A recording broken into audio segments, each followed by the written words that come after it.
everybody, back again, and today we are taking this big old piece of flat steel and we're going to be making my version of a buster sword. No, this is not wide enough to be Cloud's buster sword, neither is it thick enough, and as you can see, it is a bit wiggly. What we're going to do is we're going to cut this down to about neck height for the blade, and then we're going to go with about a 18-inch to 2-foot handle when all said and done. We're going to reinforce the spine of this with some more steel. We're going to reinforce the base of it. The reason I say buster sword is because that's kind of the design that's going to inspire this. But yeah, it's not going to be a practical thing, but it will be fun. So without further ado, let's go ahead and get started.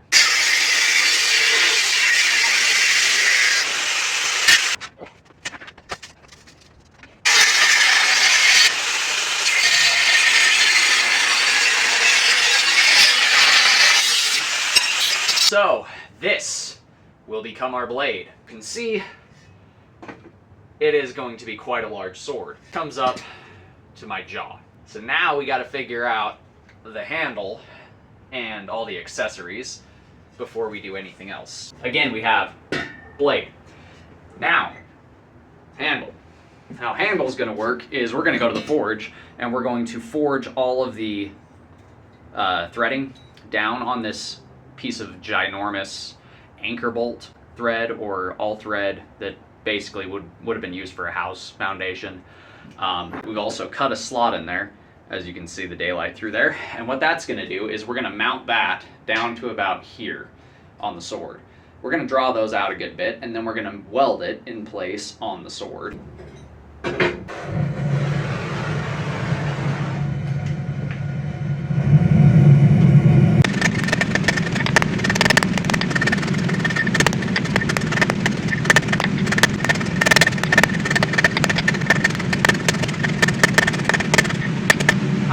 That section we cut alone for now, just because I want to get the most out of this that I can in terms of shaping this first before I mess with this end, so I can hold on this end and not have to fight myself after I make those wings. And we're going to start working the actual handle portion into the shape we want for the handle. Then we'll come back once that's done and work on the wings.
Nice and symmetrically flat and to equal thicknesses. That way they're all lined up with the handle when I go to put the handle together.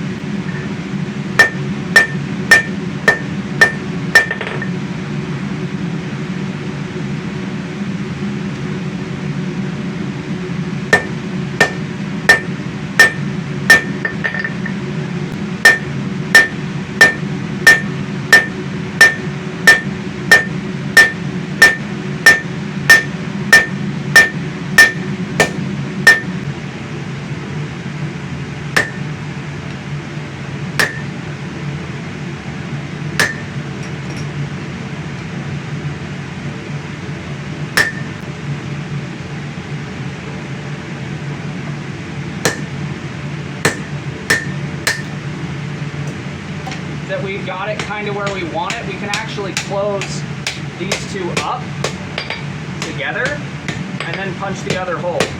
What this is going to do is make sure that my hole is in line on both sides when I put it together with the blade.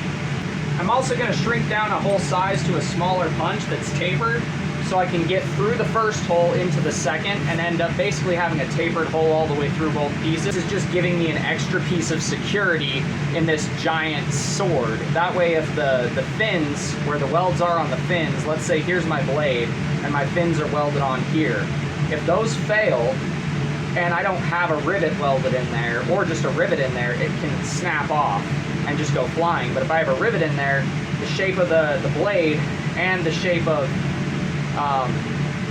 the blade and the fact that the rivet are in there are going to stop it from just flying off. It'll just rattle a little bit and I'll know my welds failed.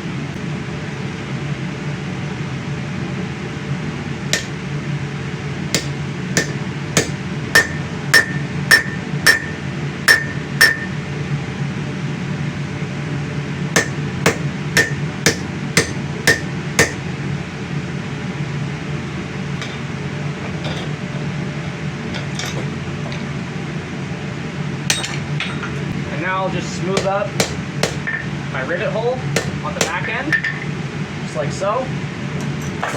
And now we've got a nice clean through and through hole that's perfectly matched up, and we can leave that alone.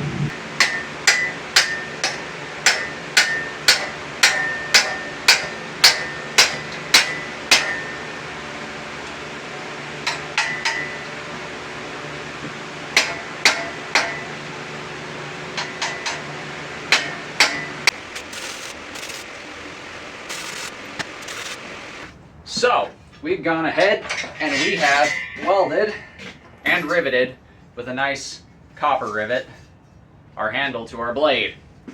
So, we can now pick it up. This thing is immense and it is hefty and it's only going to get heavier, and as you can see it's still quite flexy, so that's going to be what we address in the next video when we work on the spine portion of this, the reinforcing portion of this. But we've got the basics started. This sword is huge. I haven't actually measured it yet, so let me do that real quick. This sword stands at a whopping 6 foot 3.5 inches. Our nice pretty copper rivet in place. We've got our nice welds holding this together, and it is strong. The welds are not going to fail, and we are going to add some reinforcing elements to this before this section specifically is done. The next video might be this section instead of the spine reinforcement, and that might be the video after that. It just depends on how I end up going from here. This still has a long way to go. I need to finish the handle after I get everything else done, and what I'm going to do is I'm going to get everything finished on this assembly-wise before I do any actual fit and finish work, any prettying up, so to speak. But with that said, our monstrous sword is on its first step to becoming my version of the Buster Sword from Final Fantasy. That does it for today's video. If you guys like what you're seeing, do me a favor, do that thing right there. And until next time, God bless, stay sharp out there. If you're looking for a custom sharp object like a knife, sword, polearm, or whatever, check out the Etsy store. Link will be at the end of the video, and I'll see you guys in the next one.